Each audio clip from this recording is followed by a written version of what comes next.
चलो अब स्टार्ट करेंगे हमारा क्लास 10 का सोशल साइंस का फर्स्ट चैप्टर कौन सा है, rise of nationalism in Europe. चलो स्टार्ट करते हैं।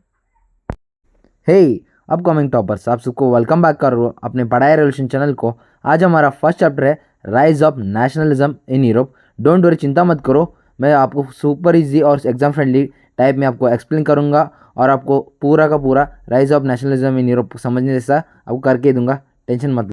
हमारा फर्स्ट कॉन्सेप्ट है what is nationalism. What is nationalism के बारे में थोड़ा पढ़ते हैं। It means love for your nation. हम अपने देश से प्यार करते हैं, उसका बारे में पहला इसके बारे में हम समझें। नेशनलिज्म मतलब क्या? हमारे देश को हम प्यार करते हैं, हमारे देशभक्ति को बोलते हैं। हम अपने वतन से बहुत ज़्यादा प्यार करते हैं, इसको बोलते हैं नेशनलिज्म। जो ना इसमें क्या है, जो पीपल के सेम लैंग्वेज हो, अपने कल्चर हो और उनका हिस्ट्री रहा हो और सब एक दूसरे के साथ मिलजुल कर रहना चाहते हैं, इसको बोलते हैं नेशनलिज्म।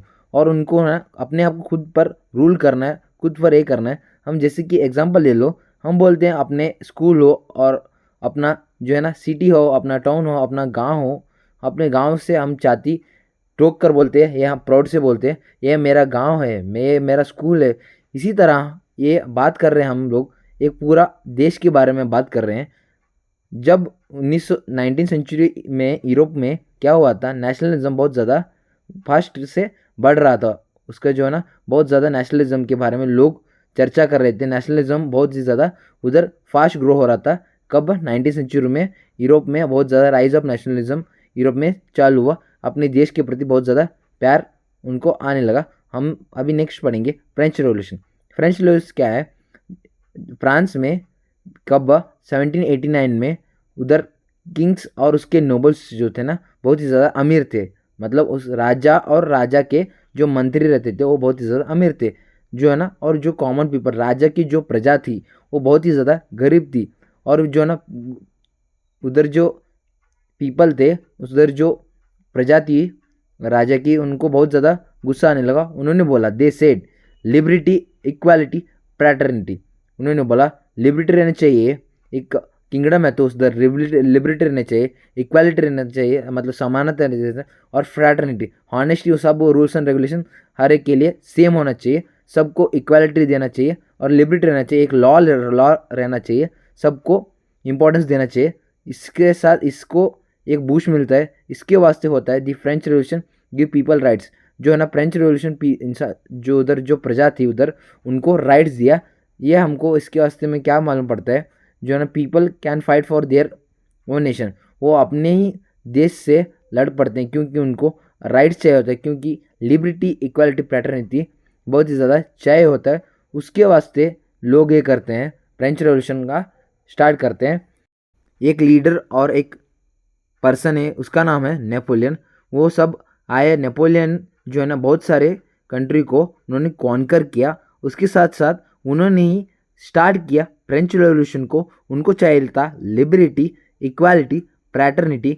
इसके वास्ते उन्होंने खुद, उनके माइंड में आइडिया आया, उन्होंने स्प्रेड किया फ्रेंच रेवोल्यूशन को पूरे फ्रेंच में। और उसके साथ साथ उन्होंने सिर्फ फ्रेंच में उतना नहीं, जर्मनी में, इटली में उन्होंने अपना जो ना फ्रेंच रेवोल्यूशन का आइडिया स्प्रेड कर दिया। उन्होंने क्यों डिवाइड किया? Why be divided, why not unite? Napoleon ने जो किया था, नेशनलिज्म को बढ़ाने के वास्ते नेपोलियन ने ये जो ना स्टेप उठाया था। और जो ना इसके साथ साथ जो नेशनलिज्म का स्टेप उठाया था नेपोलियन ने, वो बहुत ही ज़्यादा सक्सेसफुल होता है। और हर एक प्रजा में, हर एक इंसान में, फ्रेंच हो, जर्मनी हो, इटली में, उनको देश के प्रति बहुत ज़्यादा प्यार बढ़ते जाता है और अपने राइट्स के लिए वो लड़ने भी चले जाते हैं, क्योंकि उनको नेपोलियन ने बोला रहता है लिबर्टी, इक्वालिटी, फ्रैटर्निटी। उसके वास्ते वो अपने राइट मांगने लगते हैं। उसके साथ यूनिफिकेशन ऑफ इटली क्या होता है, देखिए कैसे होता है। कब? 19 सेंचुरी में इटली डिवाइड होगा बहुत ज़्यादा, बहुत ही सारे स्टेट्स में।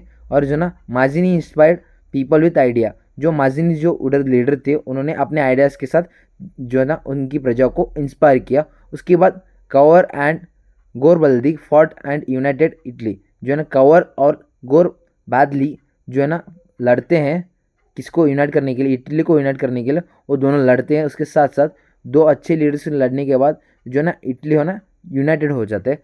बाय 1870 तक क्या होता है, इटली बिकेम एक कंट्री बन जाता है। मतलब जो है ना इटली एक नेशन बन जाता है। टिप हमको याद क्या रखना है, गरीबादली सॉर्ड ऑफ इटलियन यूनिफिकेशन, जो है ना उसका जो तलवार था ना वो एक रीज़न बना इटली एक देश बनने के लिए। उसका एक बहुत बड़ा रीज़न है जो है ना गरीब बदली का जो तलवार था ना, वो ऐसे लोग बोलते हैं। इस ये टिप याद रखना है हमको। जो है ना माजनी ने बहुत ज़्यादा इंसानों को, बहुत ज़्यादा प्रजा को उधर इंस्पायर किया इटली को एक देश बनाने के लिए, और बहुत ज़्यादा स्टेट में डिवाइड हुआ। उसके बाद गरीब बदली और कावर ने देश के लिए, देश बनने के लिए लड़ा। उसके बाद जो है ना यूनिफिकेशन ऑफ जर्मनी क्या है, जर्मनी वाज आल्सो डिवाइडेड, वो भी एक डिवाइड हो गया। उसके बाद Bismarck of Persia United it, जो है ना बिस्मार्क ऑफ पर्शिया है ना, जो उधर के राजा है पर्शिया के, उन्होंने यूनाइटेड किया जर्मनी को। उनका जो था ना रियल पॉलिटिक में वो बहुत ही ज़्यादा ये थे। रियल पॉलिटिक मतलब क्या, practical politics. Won war against Denmark, Austria and France, उन्होंने जंग जीते किस किस के अगेंस्ट, डेनमार्क के अगेंस्ट जीता, ऑस्ट्रिया के अगेंस्ट जीता, उसके साथ फ्रांस के अगेंस्ट जीता।